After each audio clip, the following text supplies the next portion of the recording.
처음에는 작게 시작한 카페였는데 그동안 열심히 일해온 덕분에 지금은 어느 정도 자리를 잡아가고 있습니다. 돈도 적지 않게 벌었고 이제는 사장님 소리 들으면서 지점 관리만 열심히 하고 있어요. 커피숍이 잘 되면서 프랜차이즈 제안도 많이 들어왔지만 저는 모두 거절했습니다. 내 손으로 사업을 좀 더 키운 다음에 규모를 키워나갈 생각이거든요. 장사하는 게 결코 쉬운 일은 아닌데 아무래도 저는 운이 좋았던 것 같습니다. 하지만 저도 모든 일이 내 마음대로만 되지는 않았죠. 특히 작년에 세 번째 매장을 준비하면서 내게 많은 일들이 일어났습니다. 그 일들로 인해서 저는 인생이 완전히 달라지게 되었네요. 지금은 시간이 많이 지나기도 했고 편하게 이야기할 수 있을 것 같아서 사연을 보냈습니다. 한때는 저도 결혼을 해서 평범하게 살고 있었어요. 아내는 제가 처음 커피숍 일을 시작했을 때 그곳에서 일하던 아르바이트생이었죠. 그땐 저도 젊은 시절이었고 패기와 열정으로 똘똘 뭉쳐 있을 때였죠. 처음 하는 사업이라서 시행착오도 많았고 실수투성이에 모든 것이 서툴렀습니다. 그래서 같이 일하는 사람들을 부하 직원이 아닌 동료로 생각하면서 커피숍을 운영하였지요. 그래서 그런지 일하는 사람들끼리 분위기가 참 좋았어요. 특히 아내는 얼굴이 예뻐서 같이 일하는 남자들이 전부 아내를 좋아했었지요. 하지만 아내는 결국 저랑 사귀게 되었습니다. 사실 저는 커피숍 운영하는 일 때문에 연애를 할 정신이 없었는데 아내가 먼저 제게 다가와 주었고 그렇게 만나다 보니 저도 정이 들어서 연애를 하게 되었네요. 그리고 얼마 후 우리는 결혼을 했습니다. 아내와 결혼을 하면서 커피숍도 잘 되기 시작했고 덕분에 지점을 늘려나갈 수 있었지요. 저는 이게 다 아내 덕분이라며 당신이야말로 굴러 들어온 복덩이라고 말해주었습니다. 결혼 후에 아내는 집안에서 살림을 하면서 지냈어요. 제가 돈을 많이 벌고 있어서 굳이 아내가 일을 할 필요가 없었거든요. 저는 아내에게 집안 살림이 힘들면 돈 주고 사람 불러서 해. 결혼했다고 너무 살림만 하지 말고 처녀 때처럼 나가서 놀기도 하고 그래. 라고 해주었지요. 사실 아내는 친구도 많고 에너지가 넘치는 성격이라서 밖에서 노는 걸 좋아했습니다. 특히 사람들이랑 어울려서 술 마시며 노는 걸 좋아했었지요. 그런 사람이 하루아침에 집에만 틀어박혀 있으면 답답할 것 같아서 저는 그렇게 이야기를 한 거였습니다. 어차피 아이가 태어나면 그렇게 놀지도 못할 거라서 그 전에 실컷 즐겨두라고 말을 했었지요. 하지만 아내는 친구들 만나는 것도 좋지만 나는 당신이랑 같이 술 한잔 하고 싶어. 뭐니뭐니 해도 남편이 최고지. 라고 했어요. 그런데 문제는 제가 술을 한 방울도 입에 대지 못한다는 거였지요. 알코올 분해 요소가 없어서 한 잔만 마셔도 온몸이 벌개지는 체질이었습니다. 저도 몇 번 아내와 술을 마셔보려고 했는데 서로 주량이 다르니 술자리도 재미가 없더군요. 그러지 말고 그냥 친구들 만나서 마셔. 나는 남편이라고 당신 구속하고 그러고 싶지 않아. 부부 사이라도 서로 간섭하고 그러는 거 난 딱 질색이야. 그땐 정말 그런 마음이었는데 지금 와서 생각해보니 내가 괜한 말을 한 것 같네요. 그래도 처음에는 아내가 내 눈치를 보느라고 그랬는지 술자리 약속을 만들지 않더군요. 그런데 평소에 말술을 마시던 사람이 집에서 찔끔찔끔 마시려니 성에 안 찼는지 나가서 술을 마시고 들어오는 날이 많아졌습니다. 술을 마시고 싶었던 것도 있지만 사람들 만나서 이야기하면서 노는 분위기를 잊을 수 없었겠지요. 저는 그 전에 한 말이 있어서 아내에게 뭐라 하지 않았고 대신 너무 많이 마시지만 말라고 했어요. 사실 저도 그 당시에 3호점을 새로 오픈하느라고 바빠서 늦게 들어오는 날이 많았고 아내에게 신경 쓸 정신도 없었네요. 그러다 보니 어떤 날은 아내가 저보다 늦게 들어오는 날도 있더군요. 그러다가 하루는 초저녁에 나간 아내가 밤을 새고 거의 아침이 다 되어서 집에 돌아온 적이 있었어요. 마음껏 나가 놀아도 된다고는 했지만 해도 너무 하는 것 같아서 무슨 술을 그렇게 많이 마셨냐고 물었더니 오랜만에 동창들 만나서 한잔했어. 이야기하다 보니 시간 가는 줄 몰랐지 뭐야. 라고 하더군요. 늦게 들어온 거에 대해서 전혀 미안해하지 않는 아내의 태도에 저는 화가 났습니다. 아무리 그래도 너무한 거 아니야? 지금 시간이 몇 시야? 내가 술은 적당히 마시라고 했지. 내 말에 아내는 미안해하기는커녕 오히려 내게 화를 냈어요. 술 마시는 거 괜찮다고 할 때는 언제고 이제 와서 딴소리 하는 거야? 당신 나 이런 성격인 거 알고 만났잖아. 당신이 먼저 부부 사이에 서로 간섭하는 거 싫다고 했으면서 기억 안 나? 간섭하는 게 아니라 술 좀 적당히 마시라는 거지. 당신이 생각해도 이건 좀 아니지 않아? 적당히 마신 거야. 당신이 술을 못 마셔서 이해를 못 하나 본데 원래 술자리 가면 중간에 끊고 나오기가 힘들어. 다들 기분 좋은데 나 혼자 먼저 간다고 하면 얼마나 분위기가 이상해지는지 알아? 아내의 뻔뻔한 말에 저는 기가 막혀서 말도 나오지 않았어요. 도저히 말이 통하지 않는 것 같아서 더 이상 이야기를 하지 않았습니다. 그냥 알아서 처신하겠거니 생각했었지요. 하지만 아내는 그 후에도 술을 마시고 늦게 들어오거나 아예 밤을 새고 다음날 들어오기도 하더군요. 도저히 안 되겠다 싶어서 지금 하고 있는 일이 끝나는 대로 아내를 붙들고 진지하게 이야기해보려고 했습니다. 그런데 하루는 매장에서 일을 하고 있는데 전화가 한 통 걸려오더군요. 발신자를 확인해 보았더니 아내의 휴대폰 번호였습니다. 그런데 아내가 아니라 낯선 남자의 목소리가 들리더군요. 여보세요? 제가 길에서 휴대폰을 주웠는데요. 주인을 찾아주려고 전화드렸습니다. 통화 기록을 봤더니 아는 분 같아서 이 번호로 연락드렸어요.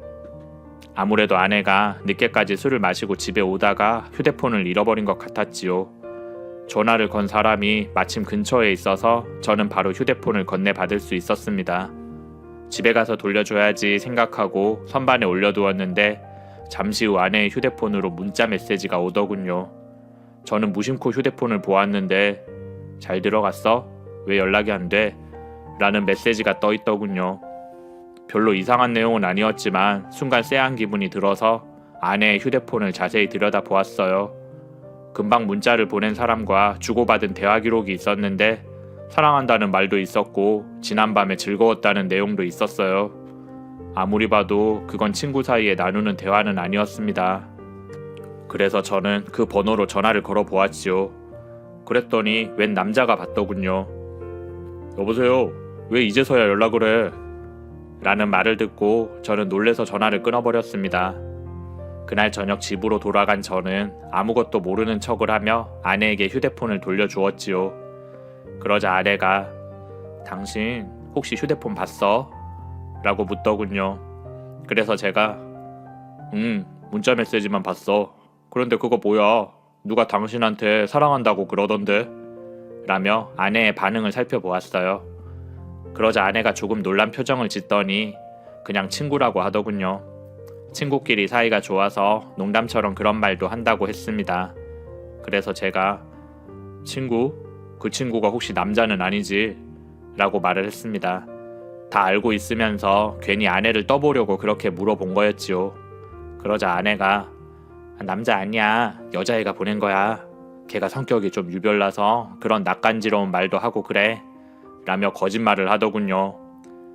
당신 왜 나한테 거짓말을 해? 아까 내가 그 번호로 전화해봤어. 분명히 남자 목소리였다고. 숨기는 거 보니까 뭔가 있는 거 맞지? 그러자 아내가 사실 남자 맞아. 그런데 우리 아무 사이도 아니고 그냥 친구야. 당신이 괜히 이상한 사이로 오해할까봐 거짓말한 거였어. 라고 하더군요. 저는 아내의 말을 못 믿겠다고 했습니다. 거짓말만 하지 말고 사실대로 이야기해달라며 화를 내었지요.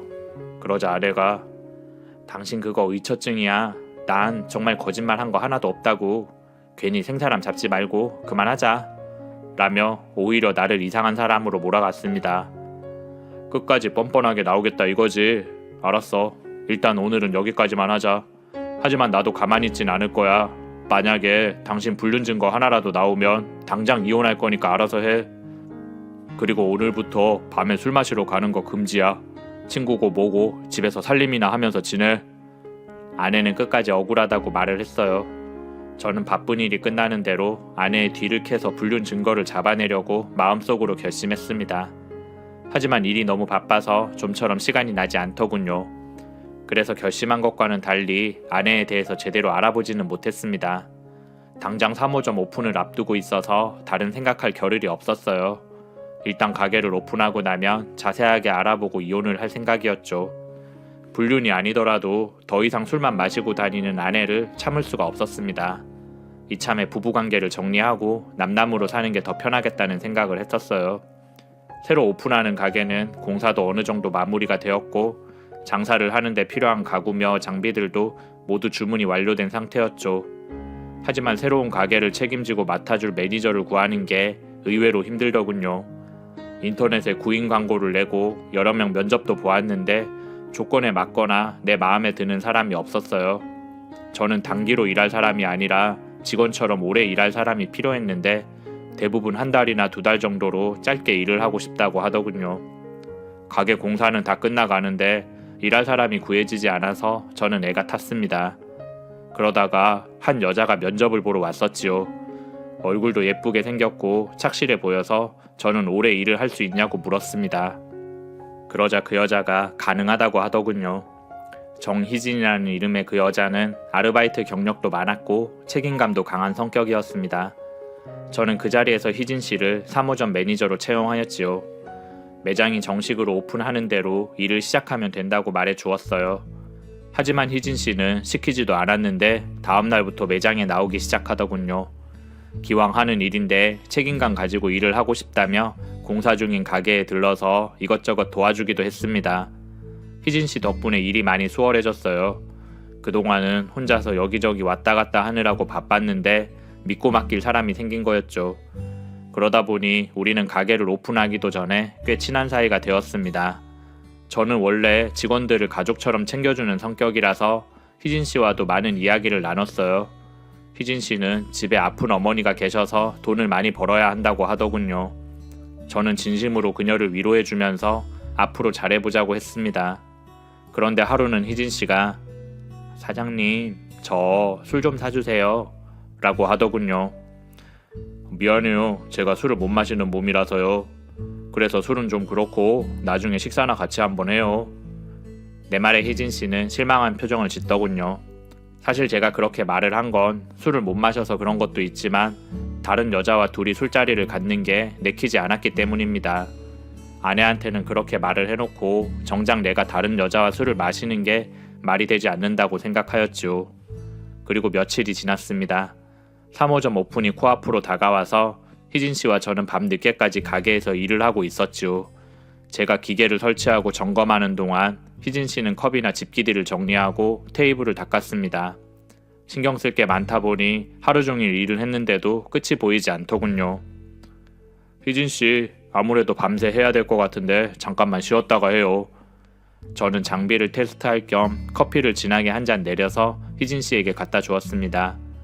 우리는 하던 일을 멈추고 푹신한 소파 자리에 얼굴을 마주보고 앉아서 따뜻한 커피를 마셨어요.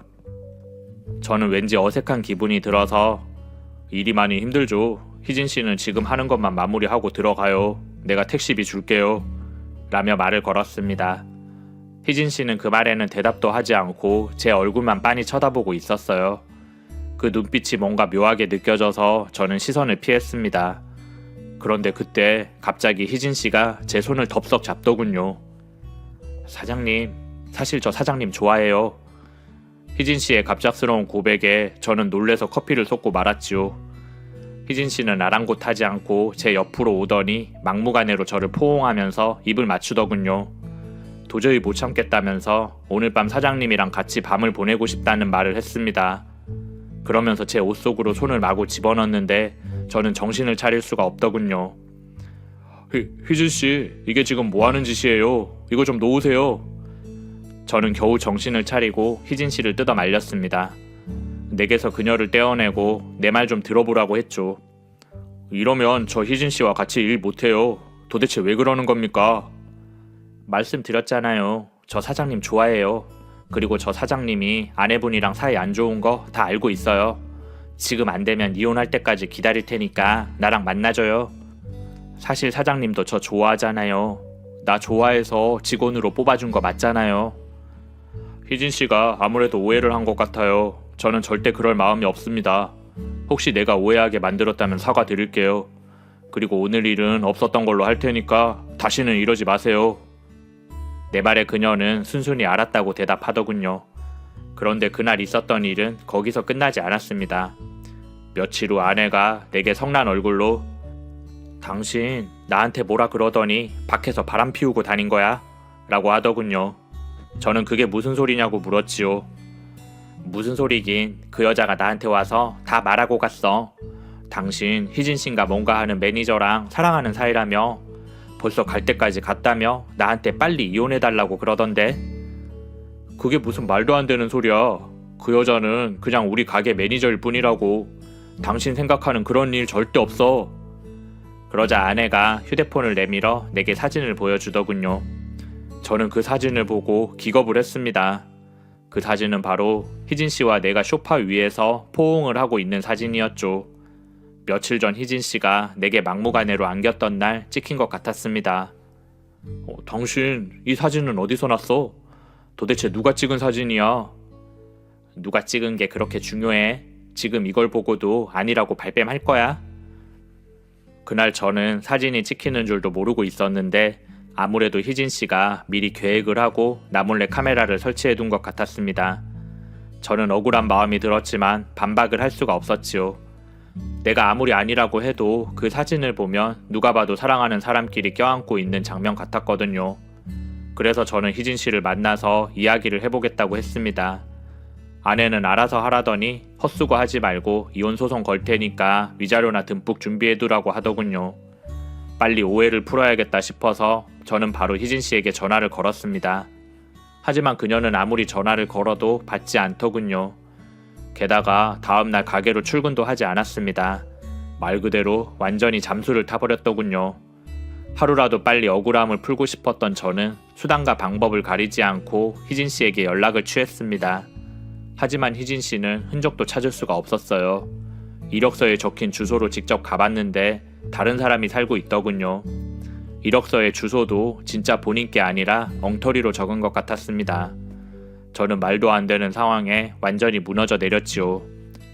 가게 오픈도 미뤄두고 정신 나간 사람처럼 희진 씨만 찾아다니고 있었습니다. 그러던 중에 장모님 귀에도 그 소식이 들어갔는지 제게 전화가 걸려오더군요. 자네 듣자 하니 바람을 피웠다면서? 어쩜 그럴 수가 있나? 아니에요. 지금은 말씀드릴 수 없지만 전부 오해입니다.